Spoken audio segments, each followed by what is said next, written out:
Who is Darwin and why hasn't he finished his project yet? It's still not Fortnite 10 out of 10. At least in this game they don't drop a bunch of virgins out of a bus, it is too cold. Darwin Project is a great game, but it comes with its downsides. Like that no one plays it. You are forced to play a different region so you will have a lot of lag. But at least it's better than Fortnite. If Culling and Fortnite had a baby, def worth a try. This game's community is stellar. I was in a match facing off in a 1v1, man-to-man. I ask into the mic if the other guy has his socks on. He says no. I tell him to go grab a pair of socks and put them on. He quickly agrees and I hear through the mic him looking through his drawer searching for socks. He comes back, puts them on and we continue our duel.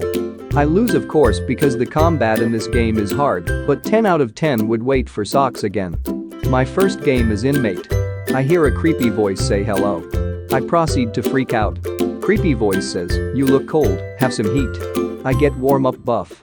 Shortly after I get shot into a lava pool and die. Irony 10 out of 10. A lot of cute single girls play this game, it is like a lobby simulator 2019.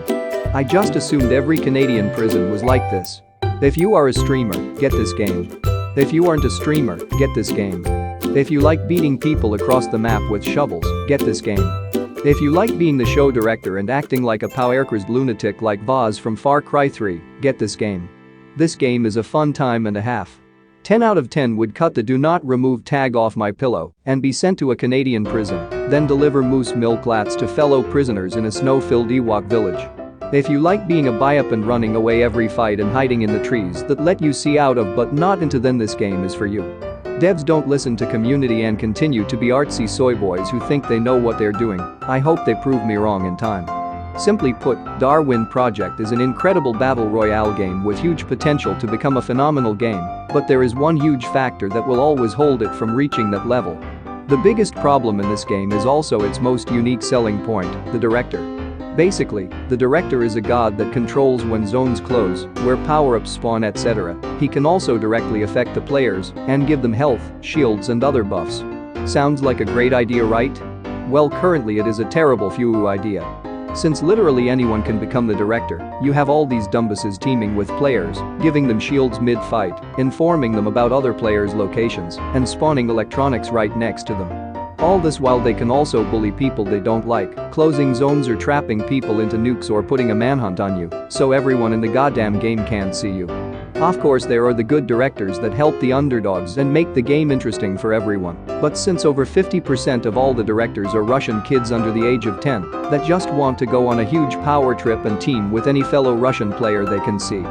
This removes all competitive aspect from the game. It won't matter how well you play when 9 years old Dmitry makes the last guy in the 1v1 invincible. I really hate to give this game a negative review. I mean, the first 6 hours were amazing. I was in a complete trance by the skill-based movement combat, the in-depth resource gathering, crafting and absolutely gorgeous environment. But as long as there is no way to play without a director, I simply cannot recommend this game. This game used to be fun, but after coming back to play the full release it seems to have been extremely dumbed down. There used to be many different customizations you could go and different build paths you could do in the game. There used to be different types of axe swings. There used to be an option to play with friends. It used to be a challenge to acquire materials and electronics. It's all gone. The skill ceiling for the game has been lowered so much that a 7-year-old could become as good as an average player in a week. You used to be able to make some really cool plays in this game, but with all the stuff they removed, there won't be as much of that anymore. With its release, the Darwin Project has eliminated so much of the downtime present in a battle royale. It's so fast and chaotic, you're constantly making meaningful decisions with a really simple but elegant crafting system. And to top that off, you can play as a director and cause havoc, all while turning a fast combat game into a social one.